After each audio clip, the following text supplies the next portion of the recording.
Helena Couto Gomes Ferreira. O nome ficou grande. Muito bem. Meus irmãos, a palavra do Senhor, ela nos remete a este momento do sacramento do batismo, baseado então, quando nós recebemos a criança, baseado na aliança estabelecida com Deus, e quando o Senhor então transforma o coração de um homem, transforma o coração de uma mulher e entra em pacto com esta pessoa, entra em aliança com ela. A palavra do Senhor fala que assim também os seus filhos são santificados. Lá no Antigo Testamento, esta aliança era confirmada pela circuncisão, era o sinal visível desta aliança, deste pacto firmado. No Novo Testamento, esta aliança então é confirmada visivelmente pelo batismo. E assim então, pela fé, na crença deste pacto, desta aliança que nós firmamos com Deus, é que nós apresentamos os nossos filhos, na certeza de que Deus também entrará em aliança com os nossos descendentes. Essa é a nossa convicção, esta é a nossa fé e esta é a nossa oração. E assim, nesta certeza é que a pequenina está sendo aqui apresentada diante de nós, diante do Senhor. A Helena tem um nome grande, Helena Couto Gomes Ferreira, nome é grande, e esperamos que também diante do Senhor ela seja assim. Então, Mateus, Vanessa, que são os pais desta criança, eu gostaria que vocês diante do Senhor, como membros desta igreja, pudessem com convicção responder aqui a essas perguntas que nós dirigimos aqui aos irmãos. Os irmãos creem em Deus Pai Todo-Poderoso, Criador do céu e da terra, em Jesus Cristo, seu Filho, nosso Redentor, e no Espírito Santo, nosso guia e consolador. Os irmãos creem nisto? Os irmãos prometem que ensinarão a pequena Helena, essa criança, de acordo com os ensinos das Sagradas Escrituras. Os irmãos prometem isto? Muito bem. Os irmãos prometem também que motivarão a Helena a ler as Escrituras, que orarão pela Helena e orarão com ela, com a Helena, que servirão vocês mesmos de exemplo de fé e piedade, e que criarão a Helena na disciplina e na correção do Senhor. Vocês prometem isto diante de Deus e da igreja? E por último, quero dirigir para vocês a última pergunta deste ato tão importante. Vocês prometem, Mateus e Vanessa, que trarão a Helena à igreja e que a ensinarão a respeitar o culto divino? Vocês prometem isto? Então vamos orar. Eu convido a igreja a, neste momento, se colocar em pé para esta oração, e nós vamos orar aqui por este sacramento que será ministrado a Helena nesta noite. Vamos orar. Pai Celestial, nós estamos aqui, Pai, nesta noite, porque nós temos a plena convicção de que o Senhor não só nos abençoa como adultos, mas o Senhor nos abençoa na nossa descendência, nos nossos filhos. E sabemos, Pai, que o Senhor também os marca como pertencentes ao Senhor. E nós, Pai, na convicção deste pacto, desta aliança, em qual o Senhor entra conosco, nós clamamos agora por este batismo, por este sacramento que será ministrado à pequena Helena, que neste momento ela não entende, Senhor, mas pela fé os seus pais o estão fazendo, para que o Senhor mesmo confirme isto no coração da Helena desde cedo, para que ela, Pai, possa todos os dias da sua vida pertencer ao Senhor. Ó Senhor, nos abençoe como igreja, nos ajude como igreja a sermos nós mesmos exemplo de fé e piedade para a pequena Helena e para todos os nossos filhos.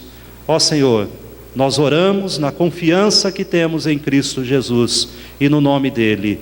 Amém. Amém. Pode ser. Fica pertinho dela aqui. Muito bem. Ok. Helena, eu te batizo em nome do Pai, do Filho e do Espírito Santo. Senhor, toma esta criança em tuas mãos, Pai. Abençoe a Helena, Senhor. Ó Pai, que a tua graça e a porção do teu Espírito esteja sobre ela. Abençoe seus pais, abençoe sua família, para que com discernimento, paciência e com temor e fé no Senhor, crie a Helena nos caminhos do Senhor. Nós oramos em nome de Jesus. Amém, Senhor. Amém. Deus abençoe. Deus abençoe, viu? Mateus, Deus abençoe. Tá, meu irmão? Deus abençoe.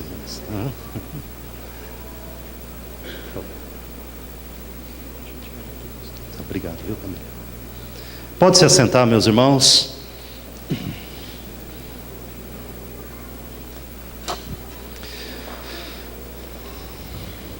Eu quero convidar nesta noite você a abrir comigo a sua Bíblia no texto de João, capítulo 12. João, capítulo 12. Eu quero ler aqui alguns versículos com você. Nesta noite as crianças vão permanecer aqui, tá? As crianças. Hoje é dia de ceia, então as crianças ficam conosco. Então eu vou pedir a você, criança, para que fica aqui com a gente. Procura não sair, se você já tem, né, já sabe, entender um pouquinho. Então Deus tem algo para você também nesta noite. João capítulo 12, nós vamos ler aqui os versículos, a partir do versículo 20, nós vamos ler aqui alguns versículos desse texto da palavra do Senhor. João 12, 20 em diante, a Bíblia diz assim: Ora, entre os que subiram para adorar durante a festa, havia alguns gregos. Estes, pois, se dirigiram a Filipe, que era de Betsaida da Galileia, e lhe rogaram: Senhor, queremos ver Jesus. Filipe foi dizê-lo a André, e André e Filipe o comunicaram a Jesus. Respondeu-lhes Jesus: É chegada a hora de ser glorificado o Filho do Homem. Em verdade vos digo, se o grão de trigo caindo na terra não morrer, fica ele só. Mas se morrer, produz muito fruto. Quem ama a sua vida, perde-a. Mas aquele que odeia a sua vida neste mundo, preservá-la-á para a vida eterna. Se alguém me serve, siga-me, e onde eu estou, ali estará também o meu servo. E se alguém me servir, o Pai o honrará. Amém. Feche seus olhos. Senhor, esse texto, Pai, que o Senhor inicialmente colocou em meu coração, que o Senhor, Pai, me dê do Teu Espírito neste momento, da iluminação do Teu Espírito, para que com fidelidade, com discernimento, eu possa transmiti-lo ao Teu povo, Senhor. Abençoe a Tua igreja neste momento. Senhor, repreenda, Pai, toda a distração, tudo aquilo, Pai, que de alguma forma possa roubar esta palavra preciosa de corações. Eu oro ao Senhor em nome de Jesus. Amém, Senhor. Amém. Irmãos, é para acordar você, né? Vez por outra nós notamos que no jornal, na televisão, em alguma propaganda de rádio e assim por diante, um noticiário, uma propaganda a respeito da passagem por algum lugar de um ator famoso, um artista famoso, um astro da televisão, um astro do cinema, da música, e a passagem por este astro famoso, por esses locais, geralmente ele move uma grande multidão. Pessoas então deixam seus afazeres, pessoas então, algumas delas até mesmo deixam os seus trabalhos e as suas outras ocupações e vão atrás para curtirem, como se diz, este astro do cinema, da televisão ou da música. E ali então nós vemos alguns shows sendo preparados e pessoas passam às vezes dias em filas para comprar ingressos caríssimos, para então poder desfrutar de um momento, de uma proximidade, de uma visão daquele que ele considera alguém importante na sua vida, daquele que ele considera alguém que lhe trará um momento de alegria, de êxtase, de emoções e assim por diante. E quando nós percebemos o que essas pessoas estão dispostas a fazer, o que elas estão dispostas a gastar, a investir nesse tipo de coisa, nós começamos a questionar e a pensar o que nós estamos dispostos a fazer em prol do reino de Deus, em prol do Evangelho de Jesus. Quando nós olhamos a palavra de Deus, aqui, a partir do capítulo 11, do capítulo 10, nós começamos a encontrar um momento em que Jesus começa a subir para Jerusalém. E então ele recebe uma notícia de que na cidade de Betânia, a família que ele tanto amava, Marta, Maria e Lázaro, estavam agora com um problema seríssimo. Lázaro estava enfermo e estava à morte. E Jesus então aguarda alguns dias até que chega a notícia de que Lázaro, o amigo que ele amava, estava morto. E Jesus então sobe a Betânia e ali então acontece um milagre. Lázaro é chamado da morte pelo poder de Jesus. E esta notícia se espalha de uma tal forma que alguns fariseus planejavam matar Jesus. E Jesus então, não era chegada a sua hora ainda, ele não é morto por essas autoridades dos judeus, mas a sua fama se espalha, a tal ponto que Jesus agora está numa festa. E o texto diz que muita gente subiu a Jerusalém para participar desta festa. E o versículo 20 diz que no meio desta festa, dessas pessoas que subiram para adorar, estavam presentes também alguns gregos, pessoas que haviam aderido à fé judaica, chamado de prosélitos. Eles então subiram a Jerusalém, aonde Jesus estava, para adorar. Certamente eles ouviram que havia um homem ali que havia chamado da morte para a vida alguém que era Lázaro. Talvez eles ouviram essa história. Então no versículo 21, esses gregos se dirigem a Filipe, que também era de Betsaida. Certamente esses gregos moravam em Betsaida, que era uma localidade que tinha muitos gregos. Se dirigem a Filipe e falam: olha, nós queremos ver Jesus. Nós queremos um contato com Jesus. Nós queremos de alguma forma nos aproximar dele. Nós queremos algo dele. E Filipe então vai dizer a Jesus, e é interessante que Jesus começa a dizer a respeito do preço, do custo de servir ao Senhor.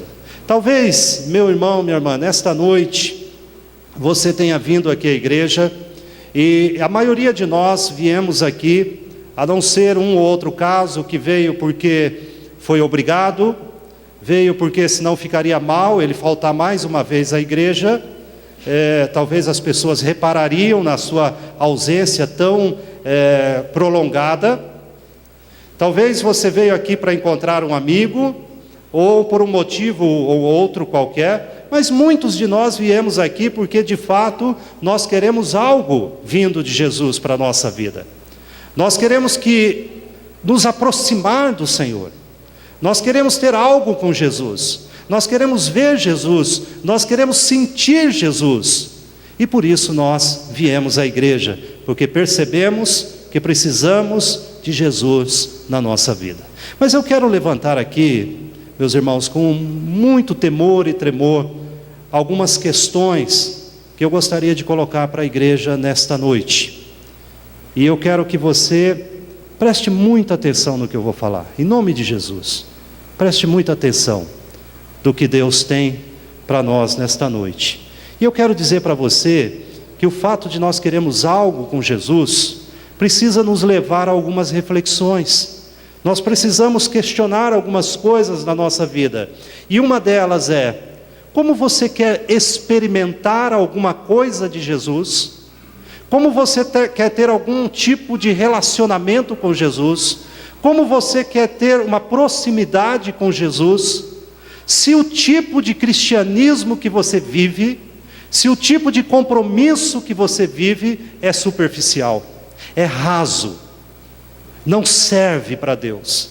Como que você quer experimentar das bênçãos do Senhor? Como você quer experimentar uma plenitude de vida, se a sua vida diante de Deus está um desastre? É superficial. Essa é uma questão que nós precisamos levantar. Tem um texto na palavra de Deus que eu gostaria que você abrisse comigo, que está lá em Mateus, no capítulo 13, Mateus capítulo 13, a partir do versículo 4, a palavra do Senhor nos diz o seguinte, Mateus 13, versículo 4, e ao semear, ele falando da parábola do semeador, e ele diz assim: e ao semear, uma parte caiu à beira do caminho, e vindo as aves do céu, as aves a comeram. Outra parte caiu em solo rochoso, onde a terra era pouca, e logo nasceu, visto não ser profunda a terra. Saindo, porém, o sol a queimou, e porque não tinha raiz, secou-se. Outra caiu entre os espinhos, e os espinhos cresceram e a sufocaram. Irmãos, a questão é: como nós podemos ter a audácia, a petulância de dizer e de querer se aproximar de Jesus e receber algo de Jesus na nossa vida, se o nosso coração, se o nosso compromisso não tem sido sincero diante de Deus? Como é que nós queremos receber algo de Deus, se nós, na verdade, vivemos uma falsidade de cristianismo? Se na verdade nós vivemos uma coisa na igreja e outra coisa no mundo, se na verdade a palavra de Deus não tem nada a ver comigo lá fora, se na verdade no primeiro sinal de perigo eu saio correndo, se na verdade no primeiro sinal de alerta eu não tenho convicção do que eu quero com Cristo Jesus, como nós podemos querer ver Jesus? É algo que nós precisamos, de certo, repensar na nossa vida. Mateus 5, versículo 8 diz: bem-aventurados limpos de coração, porque verão a Deus. Quantos de nós, infelizmente, com muita tristeza e temor e tremor diante de Deus, podemos dizer que é como uma semente que cai no meio do espinho, que os cuidados deste mundo, você corre por tantas coisas, você se importa com tantas coisas, mas os cuidados deste mundo têm sufocado a convicção, a fé e a ousadia e a entrega que você deveria estar dedicando ao Senhor. Meus irmãos, que importa o carro que você está dirigindo? Que importa a casa que você está morando? As roupas que você está usando? O que importa isso daqui a 100 anos? Quem vai se lembrar disto? Quem vai se lembrar se você foi promovido no emprego? Quem vai se lembrar destas coisas? Elas não significarão nada. Mas nós damos tanto valor a isto, e nós desprezamos os anos que Deus nos dá com saúde para servi-lo, e nós temos jogado no pó aquilo que Deus nos deu para servi-lo. Não importa o que você vestiu, a comida que foi colocada na sua mesa, o carro que você dirigiu, mas daqui a 100 anos importará como você viveu a sua vida com Jesus. Aqueles gregos chegaram e disseram: nós queremos ver Jesus, nós queremos algo dele. E o Senhor Jesus começa a falar do que é servi-lo, o que significa servi-lo. E parece que para muitos de nós isso não significa nada, nada. Mas o carro que nós vamos dirigir, a casa que nós vamos morar, parece que tem muito significado na nossa vida. Nós temos sido muitas vezes influenciados por uma teologia que nos diz que a única coisa que importa é a minha satisfação pessoal. Talvez você não pronuncie isso, talvez você jamais ousa pronunciar tal coisa, mas o seu tipo de cristianismo às vezes tem denunciado isto, que a única coisa que importa é se eu estou bem, porque se eu não estiver bem, eu não quero servir a Deus. Se eu não estiver bem financeiramente, se eu não estiver bem pessoalmente, emocionalmente, eu não quero servir a Deus. E Deus é colocado por nós como simplesmente um disque pizza, um disque lanche, que liga e Ele entrega, mas sem compromisso. Sem compromisso. Irmãos, isso tem sido triste. Cadê o compromisso? E muitas vezes nós temos observado, e eu falo isso como pastor, com todo amor que eu tenho pela igreja, com todo carinho que eu tenho por esta igreja, mas também como pastor da igreja, me pesa de que eu tenho que anunciar isto, de que muitas vezes nós temos jogado o nosso compromisso em último lugar. A palavra de Jesus que diz: buscai, pois, em primeiro lugar o reino de Deus, é muito bonita, mas não tem servido para muitos, não tem servido para a sua vida cristã. O reino de Deus, que deveria ser colocado em primeiro lugar, tem sido renegado a segundo, terceiro e demais planos na nossa vida. Não se engane, o compromisso que alguém demonstra para Deus, o amor que nós demonstramos a Deus, ele é canalizado visivelmente no compromisso que nós temos com a igreja e com o seu povo. Deus ama a sua igreja. Tanto é que lá em Mateus capítulo 16, versículo 18, as escrituras sagradas nos dizem que o Senhor é o edificador da igreja. O Senhor é o mentor da igreja. O Senhor é o cabeça da igreja. A igreja foi idealizada por Deus, estabelecida por Deus, e está sobre a rocha que é Cristo Jesus. E quando ele diz lá em Mateus 16, 18, Pedro, tu és pedra, e sobre esta pedra, ele está falando sobre ele, Jesus, edificarei a minha igreja. E ele nos chama para um compromisso visível com o seu povo. Nós não somos chamados para ter um compromisso secreto, mas um compromisso visível diante de Deus. Jesus nos disse que a igreja é dele, mas o que nós temos visto, que muitas vezes eu tenho disposição para um passeio, eu tenho disposição para um compromisso secular, para um cinema, e eu não estou dizendo que essas coisas são ruins, mas eu estou dizendo da prioridade invertida. Mas eu não tenho disposição para estar no domingo de manhã à igreja.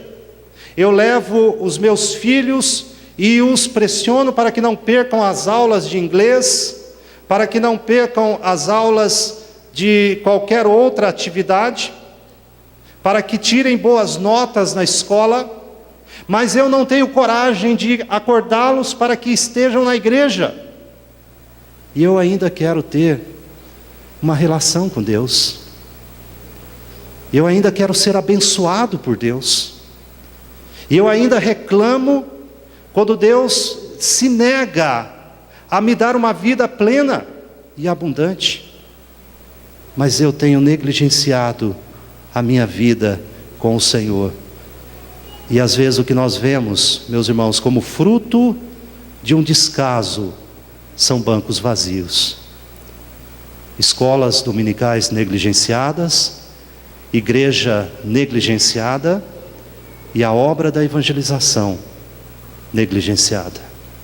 Bancos vazios não são sinônimos de crentes que deveriam estar sentados ali e não estão, porque estão em outros locais evangelizando, porque estão em outros locais consolando o aflito, porque estão em outros locais servindo ao Senhor. Não. Mas infelizmente, bancos vazios têm sido reflexo de crentes que preferem o sofá da sua casa, o programa da televisão, ou qualquer outra atividade, do que se reunir com o povo de Deus e adorar o Senhor. E nós achamos que está tudo bem, que Deus vai nos abençoar, que Deus vai aceitar esse estado de coisa.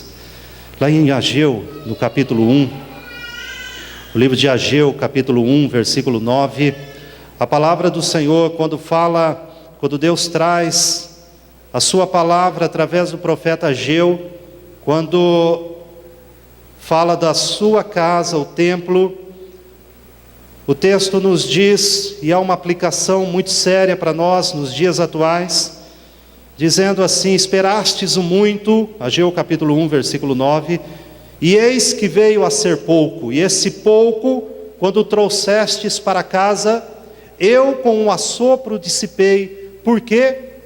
Diz o Senhor dos Exércitos: por causa da minha casa, que permanece em ruínas, ao passo que cada um de vós corre por causa da sua própria casa. Por isso o céu sobre vós retém o seu orvalho, e a terra os seus frutos. Fiz vir a seca sobre a terra e sobre os montes, sobre o cereal e sobre o vinho e sobre o azeite e sobre a terra, sobre o que a terra produz, como também sobre os homens, sobre os animais e sobre todo o trabalho das mãos. Cada um corria por causa da sua própria vida, mas esquecia a obra do Senhor, que vai recebendo as sobras, que vai recebendo os restos. É o resto do seu tempo, é o resto das suas forças, é o resto do seu ganho, é o resto. E nós temos dado o resto. E resto nós damos para os animais, porque Deus exige de nós as primícias das nossas forças, da nossa inteligência, do nosso trabalho e da nossa renda. Deus exige a primícia. Isso Deus não abriu mão, meus irmãos. Deus não abriu mão disso. Nós abrimos mão. Nós queremos um evangelho muito fácil. Nós queremos um evangelho conveniente. Nós queremos um evangelho que se encaixe no nosso tempo livre, porque nós temos muitas atividades. Agora, se Deus quiser se encaixar no meu tempo livre, nas brechas da minha agenda, fique à vontade. Se não quiser, sinto muito. E nós queremos que Deus aceite esse estado de coisa. Será que o nosso compromisso tem sido como o do jovem rico, lá de Marcos capítulo 10, a partir do versículo 17, o Senhor nos mostra ali, quando o jovem chega para ele e fala: olha, o que faço eu para herdar a vida eterna? E Jesus disse para ele: você sabe os mandamentos. E ele: sim, eu sei, eu já guardo desde criança. Então, só te resta uma coisa: vai, vende tudo que tem, e vem e segue-me, e terá um tesouro no céu. E ele sai dali triste, porque o seu coração estava nas coisas deste mundo. Irmãos, como queremos ver Jesus? Como queremos experimentar alguma coisa de Jesus?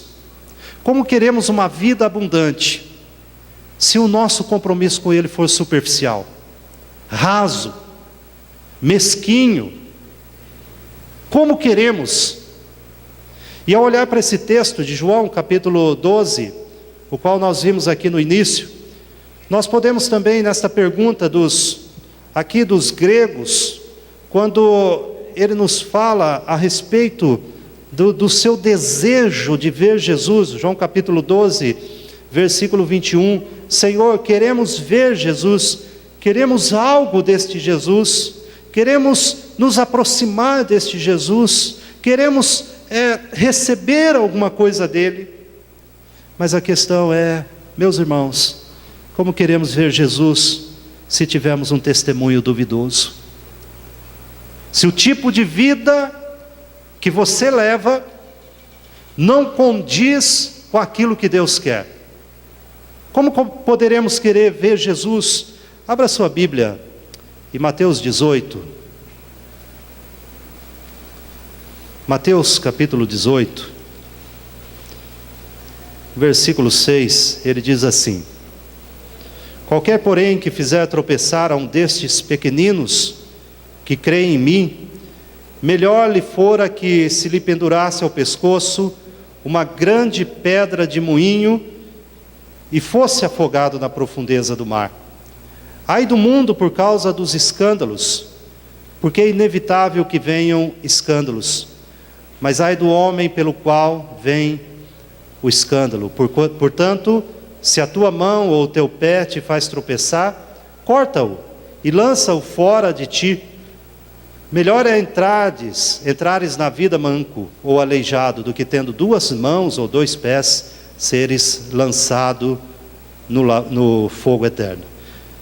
Se um dos teus olhos te faz tropeçar, arranca-o e lança-o fora de ti. Melhor é entrares na vida com um só de teus olhos, do que tendo dois, seres lançado no inferno de fogo. Irmãos, uma das coisas que as pessoas menos apreciam nas outras é o fato de alguém ter duas caras. Então esse tipo de situação é um defeito intolerável. Alguém que tenha duas caras, ou seja, ele é uma coisa na sua frente, mas por trás ele é outra totalmente diferente. Então ele te fala algo aqui, mas ele fala algo totalmente diferente para outro em outra ocasião. Agora imagina isso diante de Deus. Imagina alguém qual nós não toleramos, pessoas de duas caras, mas alguém diante de Deus fazendo isso. Ou seja, da boca para fora ele fala uma coisa, mas o seu coração, ele é outra. E a Bíblia traz uma imagem bem forte aqui em Mateus 18, da mutilação, e ele fala, olha, é melhor você arrancar um dos membros, cortar a mão, cortar o pé fora, arrancar o olho, do que tendo tudo isso, você acabar no lago de fogo. Você acabar então sendo lançado na eternidade longe de Deus, porque Deus não suporta o falso testemunho. Deus não suporta a falsidade. Portanto, o que o texto está querendo nos dizer aqui, que nós precisamos de uma vida coerente. Não brinque com Deus, não faça isso. Se você olhar do seu lado, você dê uma olhadinha do seu lado, um pouquinho para trás, e olhar aí as pessoas que estão próximas a você, e você deveria, e eu, olhando aqui para os meus irmãos que estão aqui próximos de mim, se dependesse do meu testemunho, se dependesse da minha vida, do meu compromisso com Jesus, essa pessoa que está do seu lado, essa pessoa que está à frente, atrás, ela realmente diria, olha, olhando para esta pessoa, olhando para ele, olhando para ela, eu realmente sinto um fervor no meu coração de servir a Deus. Olhando para o exemplo de vida desta pessoa, eu sou incentivado a amar o meu Senhor mais e mais. Ou será que nós, meus irmãos, as pessoas ao olharem para nós, ao entrarem nesta igreja pela primeira vez, reconhecer você e dizer, fulano é dessa igreja, o que ele faria? o que se passaria na sua cabeça? Bom, se fulano é desta igreja, eu quero distância dela. Ou se fulano é desta igreja, então é aqui que eu quero ficar, porque esta pessoa tem uma vida com Deus. Irmãos, queremos ver Jesus? Então comecemos a levar Jesus a sério. Comece a levar Jesus a sério na sua vida. Comece a levar a igreja do Senhor a sério. Comece a levar os seus compromissos a sério. Comece a levar a sua relação com Deus a sério. Porque isso depende da nossa eternidade. Não brinque com Deus. Não brinque com Deus. Às vezes nós nos escoramos numa teologia, nós nos escoramos numa doutrina, e talvez você esteja eternamente errado. E você descubra isso tarde demais. E você se escora numa doutrina, dizendo assim, bom, a Bíblia diz que, então, se eu recebi Jesus, eu sou salvo e salvo para sempre. Você tem razão, isso é verdade. Mas talvez você esteja enganado quanto a você. Talvez você é alguém que apenas se convenceu de que você é um dos remidos. Mas talvez você seja alguém que está irremediavelmente perdido e não se deu conta disto, porque você se escorou em algo que não é para você. Que talvez o seu coração ainda está dividido com este mundo, de tal forma que você continua um escravo dele, um frequentador de igreja, mas um agente de Satanás. Um frequentador de igreja, mas um daqueles que habitarão a eternidade longe de Deus. Então é com muito temor e tremor que eu me dirijo a você nesta noite. Você que tem essa convicção de que realmente você fez um compromisso com Deus, de que realmente o seu coração foi entregue a Jesus um dia, mas talvez aquilo que era ouro lá atrás está como ferrugem aqui. Talvez você tenha que fazer um retorno muito sério. Você tenha que rever muitas coisas na sua vida. E talvez você seja aquele que está apenas enganado. Você ainda não tem uma vida com Deus. Você tem uma vida religiosa, mas não uma vida com o Senhor. Gálatas 6, versículo 7, a Bíblia diz assim: não vos enganeis, de Deus não se zomba, pois aquilo que o homem semear, isso também ceifará. A palavra do Senhor nos diz, em Mateus capítulo 7, os versículos 21 a 23, Mateus 7, 21 a 23,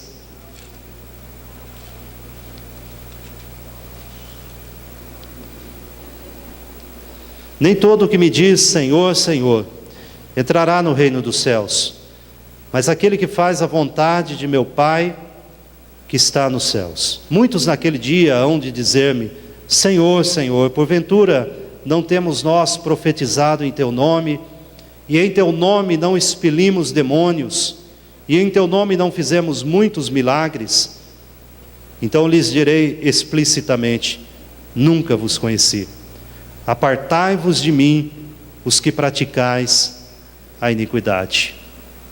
A igreja não pode te salvar.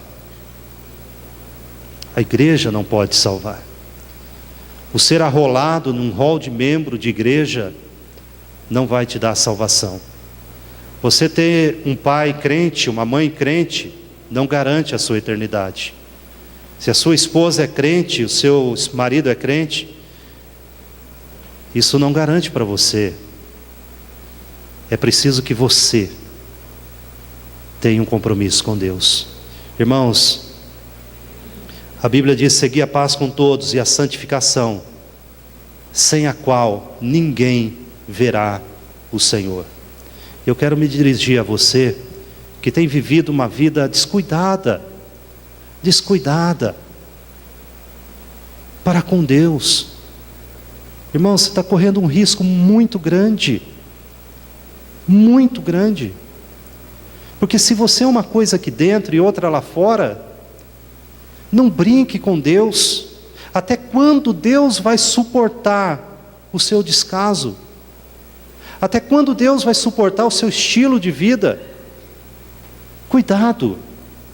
Imediatamente corra para Jesus. Ah, mas eu estou aqui numa situação financeira difícil. Corra para Jesus, não é desculpa. Ah, mas eu estou num problema aqui familiar. Vá a Jesus, não há desculpa nenhuma para você ser descuidado, para você ser negligente. Não há desculpa. Deus não aceitará nenhuma das nossas desculpas. Apocalipse capítulo 2, versículo 5. Eu quero deixar esse texto aqui conosco nesta noite, quando a palavra de Deus diz assim: lembra-te, pois, de onde caíste, arrepende-te e volta à prática das primeiras obras. Esta é a palavra de Deus. E ele continua dizendo: e se não, venho a ti e moverei do seu lugar o teu candeeiro, caso não te arrependas. Irmãos, se há coisa condenada na tua vida, e você pode saber muito bem do que eu estou falando, se há coisa condenada na tua vida, e que está te impedindo de viver uma plenitude do Espírito, uma plenitude de Deus na sua vida, de Jesus, a plenitude de Deus é Cristo. Então, corra para Jesus. Lá em Josué capítulo 7, versículo 13, o Senhor fala àquele povo dizendo: olha, eu peço que vocês se santifiquem, porque eu vou visitar vocês, eu estarei no meio de vocês, mas é necessário que vocês se santifiquem. E se você ama a igreja do Senhor Jesus, se você ama esta igreja, uma das coisas que nós temos que fazer é realmente consertar a nossa vida diante de Deus. Consertar a nossa vida diante do Senhor. Porque nós não sabemos o dia e nem a hora. Não sabemos o momento. A começar de nós, os adultos, nós, os mais velhos, os jovens. Se você tem sido uma coisa lá fora e outra aqui dentro, para com isso em nome de Jesus. Chega. Conserte a sua vida com Deus. As crianças, os adolescentes, todos nós, a Bíblia chama para uma reconciliação do povo todo, para que a gente experimente dias de bênção na nossa vida. Dias de bênção para você. Nós vamos daqui a pouco participar da ceia. E eu não quero que nenhum de vocês deixem de participar. Mas eu quero que todos nós possamos com humildade diante de Deus, como igreja, igreja do Senhor, igreja presente neste local, você que é o membro desta igreja, você que está nesta igreja conosco, se preparando para se tornar membro dela, ou você que está nos visitando, todos nós fomos convidados para nos fazermos um concerto, nós fazemos um concerto diante do Senhor. Então eu quero que você feche seus olhos, vamos falar com Deus. Irmãos, é muito duro, é muito difícil para um pastor ele ter que falar da forma que um pastor tenha que falar, de forma dura muitas vezes. Isso não alegra o nosso coração, não alegra a nossa vida. Queremos dar mensagens alegres, mas muitas vezes nós precisamos consertar a nossa vida, é a nossa responsabilidade. Feche seus olhos, se coloque agora na presença de Deus, e se de alguma forma, meu irmão, minha irmã, isto falou ao seu coração, se de alguma forma isso fez sentido para você, Se de alguma forma você sentiu que Deus falou a sua vida nesta noite, eu quero que você agora coloque diante de Deus: Senhor, olha, isto eu tenho negligenciado, eu preciso mudar. Eu preciso ser transformado nesta área. Não se importe com a pessoa que está do seu lado, mas se você gostaria que nesta noite nós orássemos por você, só levante a sua mão, que nós vamos fazer uma oração em nome de Jesus por você. Se você gostaria de receber esta oração, só levante. Eu não vou pedir para você vir aqui. Amém. Amém. Senhor, em nome de Jesus, Pai, pela autoridade que o Senhor nos deu como pregador da Tua palavra, nós queremos, Pai, agora em nome de Cristo, interceder pelos meus irmãos e irmãs, interceder, Pai, por aqueles que têm passado dias difíceis e têm sentido, Pai, que não têm vivido a plenitude da fé, aquilo que o Senhor nos chamou para viver, e têm sentido, Pai, que estão em posições, em lugares, em pensamentos que não deveriam estar, e têm sentido um desejo profundo no coração de se voltar ao Senhor, de servir ao Senhor, de sentir a alegria, o gozo de servir a um Deus vivo e poderoso, de servir um Cristo que nos ama, de dizer não a este mundo e poder, Pai, com toda a força que o Senhor tem dado a cada um, dedicar-se ao Senhor, Pai. Abençoa esta igreja, Senhor, para que o comodismo, para que a negligência, para que a falta de compromisso não seja um câncer a nos corroer, mas o Senhor repreenda, Pai, isto, em nome de Jesus, para que nós tenhamos famílias firmes, abençoadas, famílias que são alicerces, para que nós possamos servir ao Senhor até o dia que o Senhor nos buscar.